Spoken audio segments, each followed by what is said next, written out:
Jigsaw was directed by the Spearing brothers who brought us Predestination, and it is the latest movie in the Saw franchise. When a spree of dead bodies show up, people automatically assume that it's Jigsaw. But he's been dead for over 10 years. Has he returned from the dead, or has someone else taken up the Jigsaw mantle? Going into this movie, I had mixed emotions because I had seen the first Saw movie and I really enjoyed it. I thought it was a perfect example of psychological horror, and it was a great outing by James Wan, who has gone on to direct other great horror movies.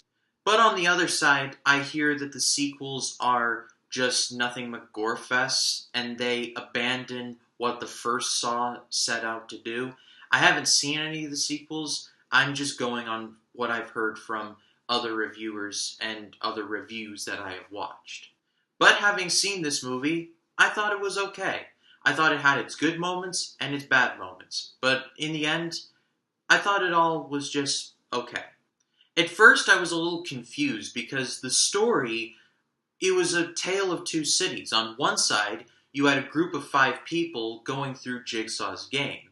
And on the other side, you had the police investigating the Jigsaw killings, or this most recent spree of Jigsaw killings. And I have to say, I was more invested in the police stuff than I was in the game, which was kind of counterproductive for a movie called Jigsaw.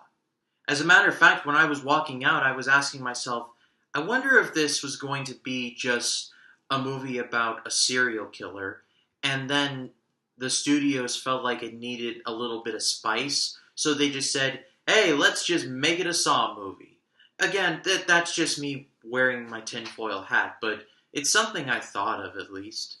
But I can safely say that by the end of this movie, everything does come together in a pretty good twist. The Twilight Zone has basically refined my mind to look out for these twists. And so when it happened here, everything just kind of came together.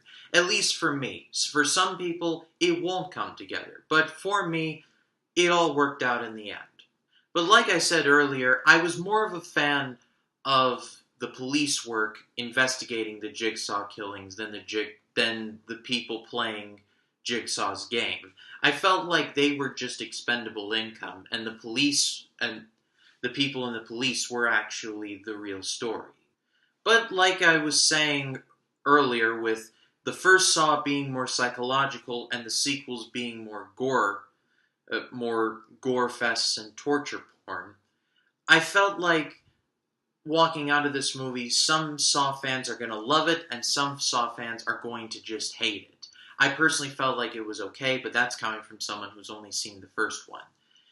If you are a fan of the first one, there are some parts of this movie you're going to love and some parts you're going to hate.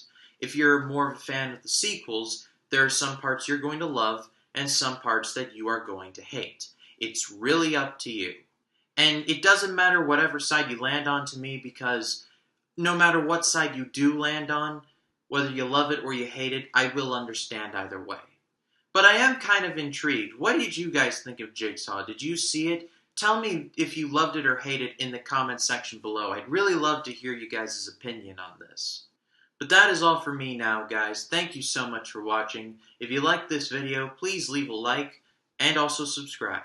And stay tuned to the channel because I will be uploading my review for Suburbicon sometime by the end of the weekend. And also, guys, if you want to follow me on social media, the links to my social media accounts will be in the credits. My name is Ryan Cam, and I'll see you in the next one.